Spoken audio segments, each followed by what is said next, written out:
Hello guys, what is up? You welcome to another moment with Brooth. So finally, after hours and hours of driving and walking and being on the boat, we have finally arrived at the village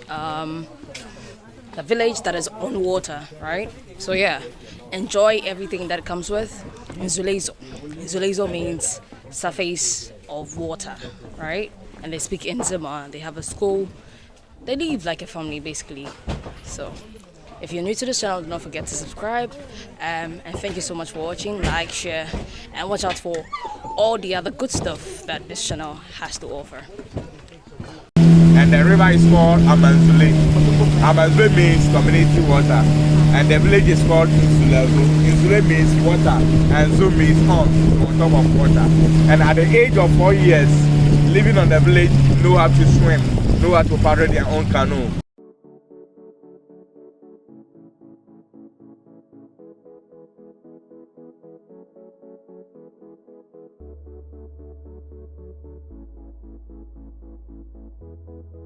Mami show, mami show, mami show, mami show. Shania kwa yele me.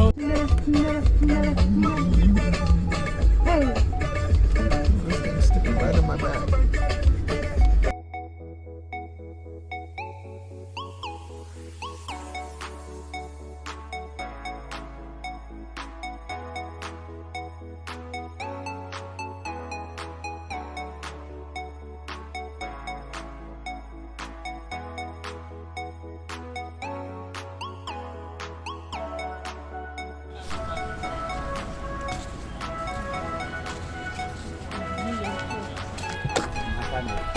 You're hard at work.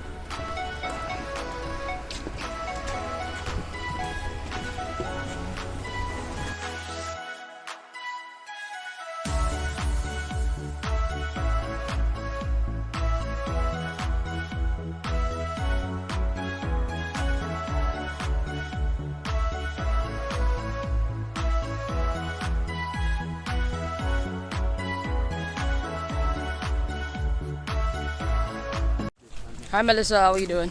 Hi, I'm good. Are you enjoying the walk? I am. So we couldn't take the boat. We are walking That's to okay. get. Walking is good. What does it do for you? Allows you to sweat out the impurities in your body.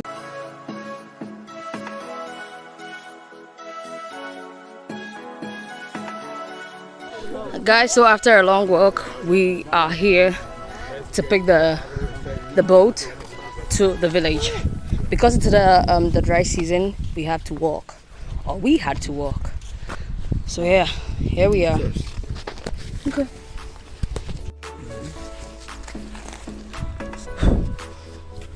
Yeah. Let's go, guys.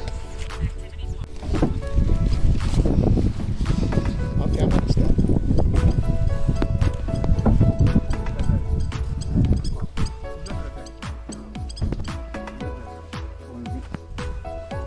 What's the drama?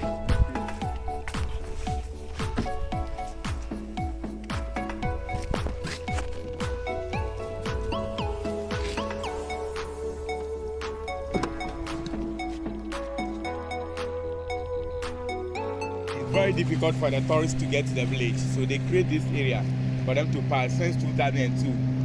But starting from February, March, April to this water dry up.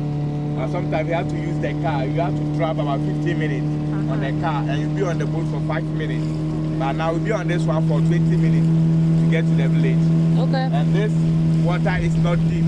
This area is not deep. Right. Yes, it's about 2 or 3 feet. But you have the deeper side, that's the main river. And the river is called Nzulezu. Nzulezu means community water.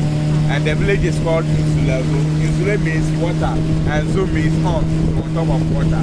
And at the age of 4 years, living on the village, know how to swim, know how to paddle their own canoe.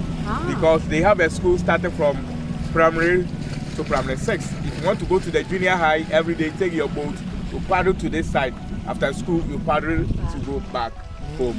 Because when the government posts the training teachers go and stay there, because you're on water, you know, most of the Ghanaian people are scared of the water. Yes. So they will stay here for 1 week and they will tell the chief that they want to go and bring their baggages. When they go, they don't come again.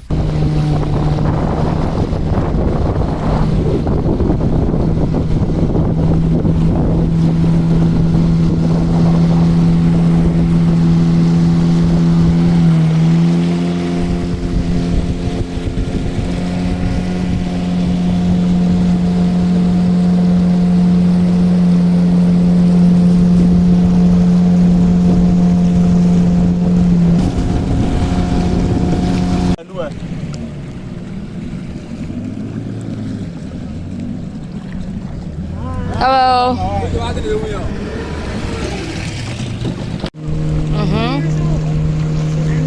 You can take it. You can take it. That's a girl. Sure.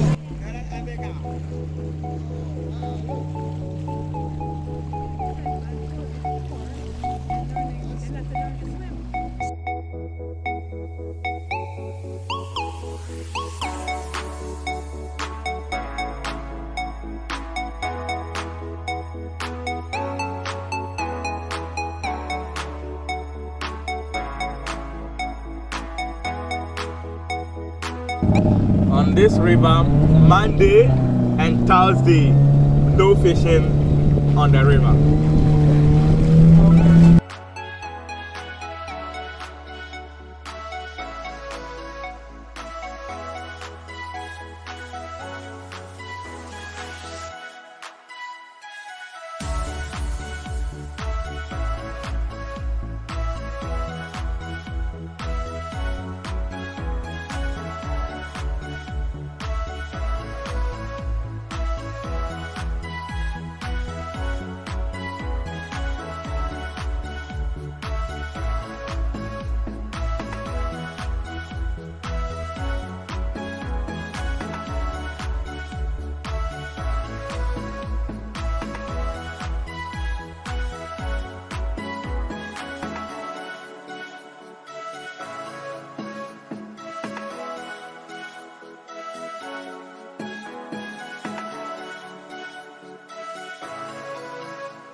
I don't take it.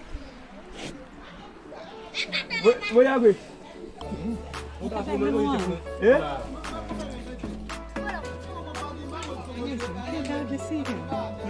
See him there. I see them both. Is the water deep? One after the other. Right? I'm gonna let you fall in the water now. It's a bit scary though. It's a bit scary. Yes. Those little ones will come get you.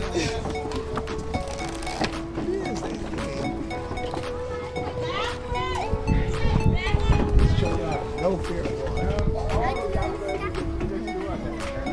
Oh. Francis Obra.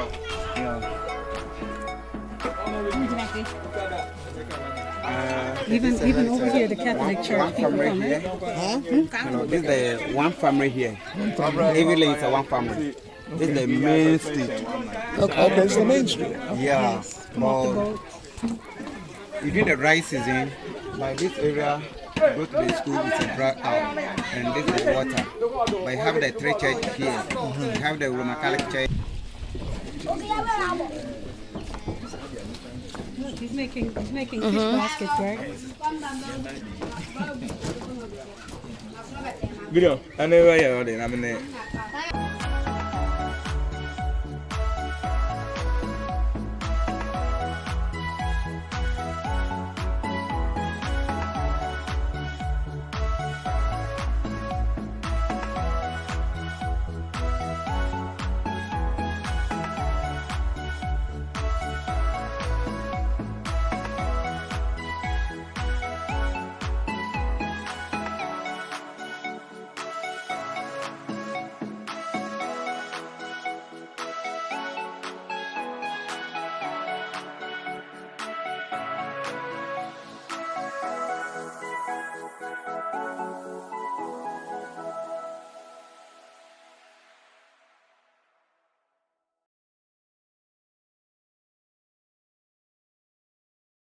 Spains, menstrual kings, and the local chin appetite.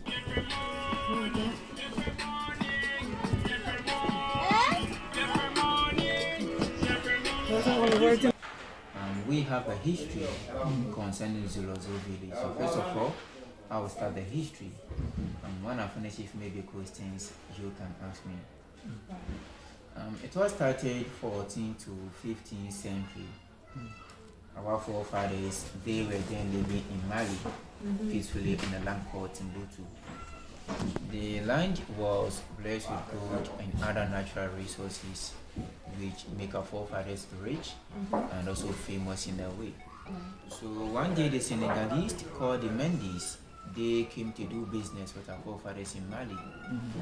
Looking at the idea that they came with, it wasn't good enough to convince our forefathers. So our forefathers turned down their offer and they left. But on their return, due to jealousy, the Senegalese people called the Mendes, they waged war against our forefathers in Mali. During the war, they were killing our forefathers because our forefathers were not strong enough to fight against the Senegalese. 14th to 15th century at that time, they do believe a lot in the spiritual God. So anything they do, our forefathers, they have to face, consult the oracle. So our forefathers, they consulted the oracle, and the oracle demanded our forefathers should vacate from the land since the Senegalese were killing them. Our forefathers, they have no choice but to accept the offer, which they accepted, set up their journey on the midnight, and they see through Burkina Faso. But after Burkina Faso, our forefathers, they came to Ghana. When our forefathers came to Ghana, their first place was Wenchi in the Brongahafo region in the north. They stayed there for some time and later on set up their journey to Techiman. But on their way, they were 43 chiefs, including the paramount chief and also the chief priest. So in terms of spiritual communication, it's the duty of the chief priest who first communicate to the spiritual God before the king and his people. And also because of the war when they were coming, a lot of people were injured. At that time, there was nothing like a road that maybe car or motorbike can pass on. So our forefathers, they took barefooted in the forest. What they did was that if someone falls sick, what they have to do is first apply the herbs. If they give it to you and you're cured, you will move on. If you die, they will find a place and bury you. As a result of that, a lot of people died, mostly the pregnant women. But from Techiman, our forefathers, they set up their journey all the way to Isipon in the western region in Sekende, Takoradi. For Isipon, our forefathers, they stayed there for quite a long time. When they came to this area, they adopted the method of building their houses in a way of laying their platform like this. After that, they used the leaves to complete it. But because of the direction of the wind, whenever they set fire before they realized all the houses were being burnt. So our forefathers, they decided to move away from that area to this place. That was how forefathers they migrated all the way from Mali to Nzulezu here. But for now, we are Ghanaians who vote, who do everything here. And also the structure of the spiritual God who guided our forefathers throughout their journey was in the form of a snail. And the name of the king among them was King Takrika. And also the spokesperson was Muga. And the language that our forefathers wrote during 14th to 15th century was Ewetile language. But when our forefathers came later, when they went to the land to marry the Nzema women, and because when the Nzema women came, they couldn't speak the language, so our forefathers, they decided to learn the Nzema language to the language of Ewetile from this community. So now we do speak the language of Nzema. We are also part of Jomoro constituency, and aside from that, we have a school from this place. Otoga will guide you to the school. Meanwhile, our school start from nursery to primary 6. No junior high school in this village. Guys, so we are done with the tour. We're going back to the other side. Yes, Benin. Yes, Benin. I got that right. So thank you so much for watching this video. Do not forget to like, share, comment, and do all the good stuff. Say hi, Melissa. Hi, everybody. Please like and subscribe. Yay, there we go. Peace out.